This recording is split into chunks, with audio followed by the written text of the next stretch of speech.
You, even if you didn't come first, you came.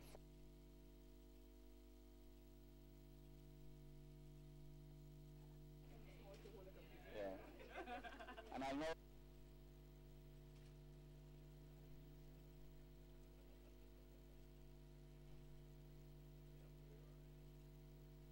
The Quartz is 25 years old, and since our inception, we've been involved in the community. When we've had the good fortune to trade profitably, we've always believed in giving out some of our profits to less fortunate persons, to less fortunate organizations. It's always been part of our mandate, our business model, to help communities, to help persons.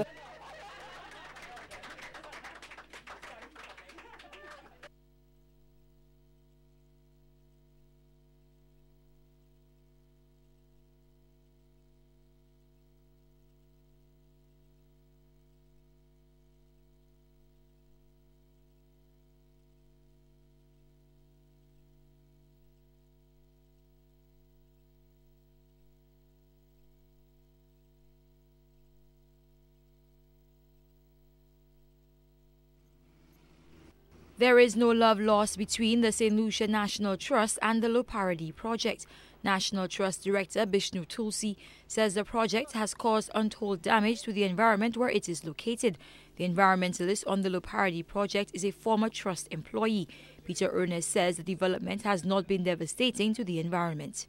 We did a study of the marine ecosystem recently and compared it to the studies that were done before the development. And it is clear that the level of sedimentation and therefore the impact on the marine life is there.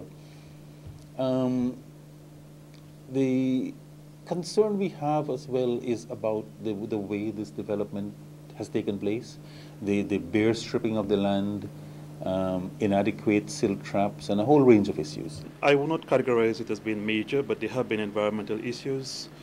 Some of the environmental issues that have actually come up to the fore is, first of all, we had quite a lot of site clearance, which result in habitat loss, because as you clear vegetation, the species, the biodiversity that exists in that area, they will be exposed, and if they are not sufficient vegetation cover within very close proximity, those species could be in some kind of danger.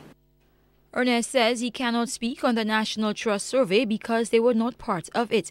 At the same time, he says a number of studies have been conducted on the site before and during construction.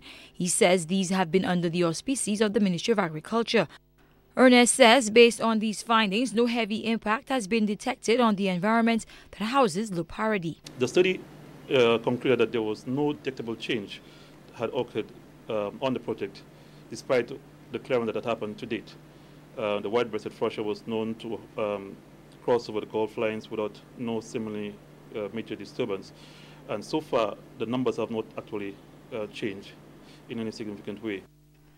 At the same time, Ernest says measures have been taken to minimize the impact the hotel and golf course will have on the East Coast. We have the silting basins, we have siltation ponds, we have diversion ditches, and when we have a program of replanting fast-growing grass like the cuscus grass, for example, to stabilize the slopes so that they don't really wash out. And we've actually begun hydroseeding some of those slopes, actually planting grass to give the additional stability. The Ministry of Agriculture is concerned about bird species like the white-breasted thrasher. The indigenous bird makes its home on the East Coast. Ernest says studies show Paradis has not had any negative impact on the thrasher population. He says also that natural vegetation and forested spots were left on property to minimize displacements of animals found on the site. Carmi Joseph, HTS News, Channel 4.